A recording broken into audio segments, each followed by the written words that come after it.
வணக்கம் நண்பர்களே, நான் உங்கள் துரைசிங்கம் பேசுகின்றேன்.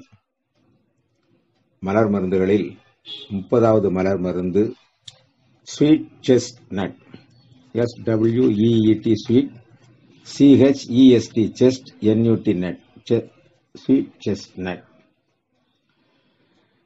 இந்த மருந்துக்கு ஒரு அற்புதமான ஒரு பெயர் உண்டு.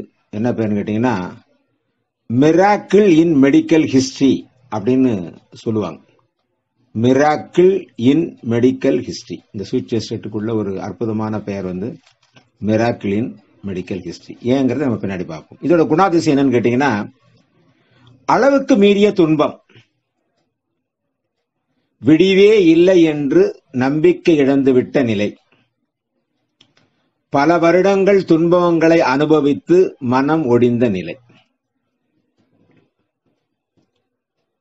அளவுக்கு மீறிய துன்பம், விடிவே இல்லை என்று நம்பிக்கை இழந்துவிட்ட நிலை, பல வருடங்கள் துன்பங்களை அனுபவித்து மனம் ஒடிந்த நிலை. இந்த நபர்களை நம்ம ஈஸியா அடையாளம் கண்டுகொள்ள முடியும். அடிக்கடி சொல்லுவாங்க, என் சக்திக்கு மீறிய துன்பத்தை அனுபவித்து விட்டேன், இனி என்னால் அனுபவிக்கவே முடியாது, கடவுள்தான் என்னை காப்பாற்ற வேண்டும் என்பார்கள். இவங்க தான் யாரு? ஸ்வீட் செஸ்ட்நட்டோட தேவைப்படுறவங்க. பிறகு சொல்லுவாங்க, கடவுளும் என்னை கைவிட்டு விட்டார், என் பிரார்த்தனை ஏற்கப்படவில்லை அப்படின்னு சொல்லிட்டு தனிமையா முடங்க ஆரம்பிச்சு, வீட்டுல யாருடைய பழகம் கொள்ளாம தனிமையில் முடங்க ஆரம்பித்து விடுவார்கள். இவர்களை ஸ்வீட் செஸ்ட்நட் காப்பாற்றும். ஆனா இவங்க செர்ரிப்பழம் போல் தற்கொலை பண்ணிக்கணும்ன்ற எண்ணத்துக்கு வர மாட்டாங்க. செர்ரிப்பழம் கேரக்டர்ல பாத்தீங்கன்னா தற்கொலை எண்ணம் உள்ளவர்களாக இருப்பார்கள் சொல்லியிருப்போம் செர்ரிப்பழத்துல. ஆனா இவங்க இவ்வளவு கஷ்டம் இவ்வளவு பிரச்சனைகள் வந்தாலும் கூட இவங்க தற்கொலை செய்து கொள்ள வேண்டும் என்ற எண்ணத்துக்கு இவங்க போகவே மாட்டார்கள். இவங்க ரொம்ப அந்த அளவுக்கு அதை தாங்கிக் கொள்ளக்கூடிய அளவுக்கு இருப்பாங்க. பெரும்பாலும் டாக்டரால் கைவிடப்பட்ட கேஸ் சொல்லிட்டாங்க. டாக்டர் சொல்லிட்டாரு, அவ்வளவுதான், இதை கொண்டு போயிடு, இனி அவ்வளவுதான், அதுக்கு டைம் பிக்ஸ் பண்ணியாச்சு, 24 மணி 48 மணி அவர் சொல்லிட்டாருன்னா, அவர்களுக்கு நீங்கள் ஸ்வீட் செஸ்ட்நட் கொடுத்தால் அவர்கள் நிலை மாறும். சார் பிழைச்சிருவாரா, எழுந்து நடப்பாரா, இந்த வெள்ளங்க கூட ஒரு மாற்றம் கிடைக்கும்.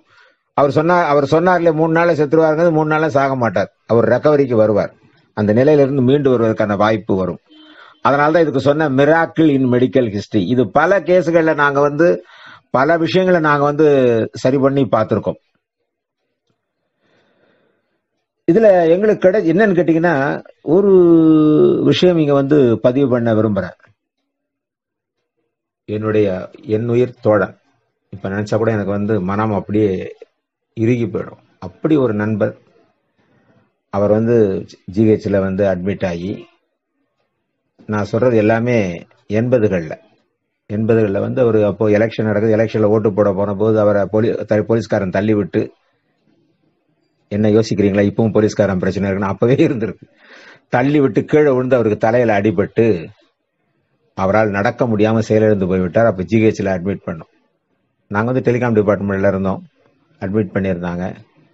அவருக்கு ஸ்பைனல் கார்டில் இதாக இருக்குன்னு சொல்லிட்டு தலைக்கு டிராக்ஷன்லாம் போட்டு இருந்து அவருக்கு ஒரு ஸ்பைனல் கார்டு சர்ஜரி பண்ண. ஏன்னா இதெல்லாம் நான் மெடிக்கல் ஃபீல்டுக்கு வந்ததுக்கான காரணங்கள்லாம் இது கூட ஒரு காரணம் தான். அவருக்கு கழுத்துல ஒரு எலும்பு ஏதோ ஆயிடுச்சுன்னு சொல்லிட்டு ஏதோ ராடு வைக்கிறேன்னு சொல்லி ஏதோ ஒண்ணு பண்ணாங்க. அந்த காலத்து இப்ப மயில் வாகனம்னு ஒரு பெரிய நம்பர் 1 ஸ்பெஷலிஸ்ட்னு சொல்லுவாங்க. அவர் அன்னைக்குதான் முத ஜிஹெச்ல அப்பதான் அட்மிட் ஆகி எங்க ஃப்ரெண்டை தான் அவர் முதல் ஆளா பார்த்தார். அப்போ அவருடைய மரணம் என்பதை அவர் தெரிஞ்சு வச்சிருந்த ஒரு கட்டத்துல அவர் இருந்தார். என்ன அவருக்கு டாக்டர்லாம் பேசுறதா கேட்டு சொல்லுவார். அவர் பேச வாய் கிடையாது, இது வச்சிருந்தாங்க, ஆக்சிஜன். அப்போ ஒரு நாள் அவர் கூட எப்பவுமே நான் அவர் கூட இந்த மாதிரி ஒரு சூழ்நிலை எந்த ஒரு சூழ்நிலை வந்தால் இந்த ஸ்வீட் செஸ்ட்நட்டை நம்ம பயன்படுத்தி பார்க்கணுங்கிற ஒரு எண்ணம் எனக்கு இருந்தது. ஏன்னா மெடிக்கல் மிராக்கிள்னு சொல்றாங்களே போது ஒரு நாள் அவருக்கு ராத்திரி 12 மணிக்கு ஒரு மாதிரி உயிர் போற ஒரு நிலைமை வர்ற மாதிரி இருந்தது. அந்த மாஸ்கை கழிட்டு 2 சொட்டு ஸ்வீட் செஸ்ட்நட்டை விட்ட பிறகு அப்பதான் கண்ணை முடிச்சு பார்த்தார். என்ன ஆச்சுனார், ஒண்ணு இல்லடா அப்படின்னா. நான் ஏன்னா டாக்டரால் அப்புறம் அவர் இறந்து போனார், அது வேற விஷயம். ஆனால் அந்த ஒரு சூழ்நிலையில அவரை காப்பாற்ற முடிஞ்சதுங்கிறதான் அந்த நேரத்துல அந்த ராத்திரி 12 மணிக்கு நர்ஸ் இல்ல, யாரும் இல்ல, நான் மட்டும் தான் பக்கத்துல உட்கார்ந்துருக்கேன். ஏன்னா அவருடைய இழப்பு